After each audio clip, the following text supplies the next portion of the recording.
Welcome to Fun Factory Gaming. Until Dawn is one of those titles that has always been on my list, but that I've never felt inclined to dedicate time to.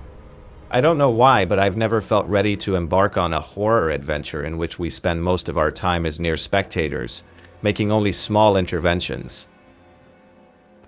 The idea of this experience in which our main task is to watch has always put me off to some extent. Now that the remake has arrived on PlayStation 5 and PC, I finally found the perfect excuse to try it.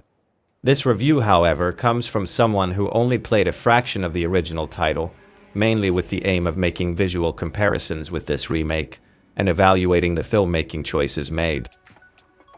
Naturally, this limited experience with its predecessor colors my perception of what's on offer in this new version for 2024, both in terms of graphical modernization and the creative decisions that shape it. This remake is essentially an adaptation aimed at a new audience.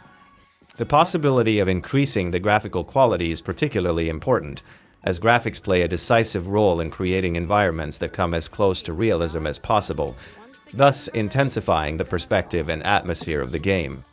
I can tell you that I enjoyed this remake of Until Dawn. It manages to convey a sense of intelligence in the construction of the narrative, captivating the player, and encouraging them to discover what will happen to the characters, and most importantly, to really care about their fate. The most fascinating thing is that our choices actually shape the course of the story and determine the fate of each of them. This dynamic is clearly perceptible, and, with each decision made, the meticulous way in which the plot unfolds becomes evident. The construction of the events is, in fact, very well elaborated, keeping us eager to explore all the possibilities. The idea that we are mere spectators in the game is actually a bit of an illusion.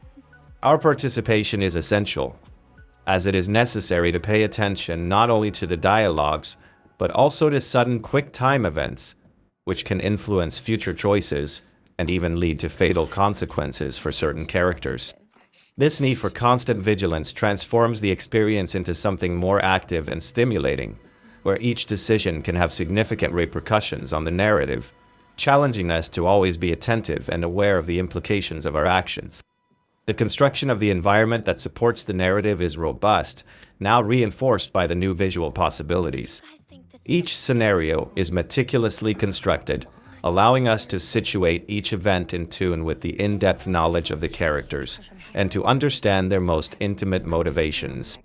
This attention to detail is fundamental throughout the game, as it creates in us a genuine concern for the fate of each of them. Furthermore, this emotional involvement can even arouse a certain hatred for some characters, leading us to take sides according to our own perceptions. This intense connection with the narrative is extremely gratifying and represents a true victory for the original developers. In terms of the game's development, there are no substantial changes compared to the original. Some scenes have been adapted to provide an even more cinematic view, with adjustments to camera angles and the construction of more detailed environments. This visual improvement elevates Until Dawn, allowing players to have a more rewarding experience. However, it is important to note that there are several technical issues which jeopardize the possibility of achieving a great final victory. These technical aspects, although they do not overshadow the quality of the narrative and the immersion provided, can frustrate the experience and prevent this new version from reaching its full potential. On the PC where I played, I encountered some visual defects in the image quality, which are not always obvious, but which become particularly noticeable in the character's hair. Some of those defects were even more noticeable in the PlayStation 5 version that I also tried. In addition, I noticed a fairly sharp variation in the frame rate, even with the game limited to 30 FPS on the Sony console. At several points, there were abrupt drops in the frame rate that made it difficult for me to act, especially in critical moments where I needed to react quickly. These strange fluctuations in the frame rate are worrying and, in my opinion, should have been fixed before launch, as they compromise the fluidity of the experience and can negatively affect it. I also regret the lack of a specific performance mode, although I recognize the fact that this is a title that assumes a more leisurely dynamic, and that does not require a high frame rate per second to provide a quality cinematic experience.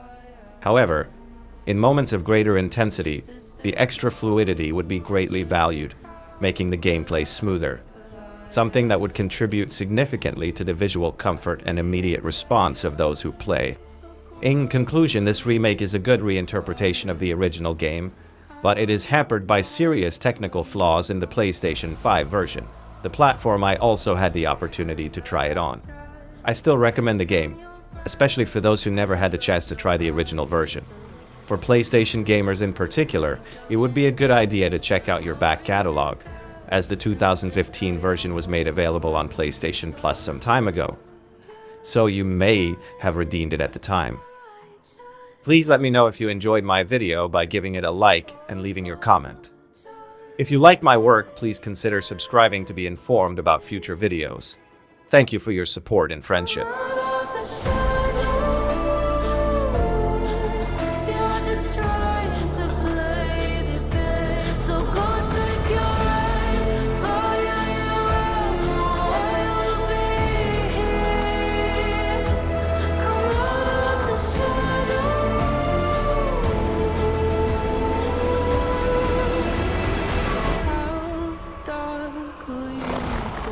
Today is the one-year anniversary of the dreadful tragedy that took place on Mount Washington. Sheriff Annie Klein was in charge of the investigation.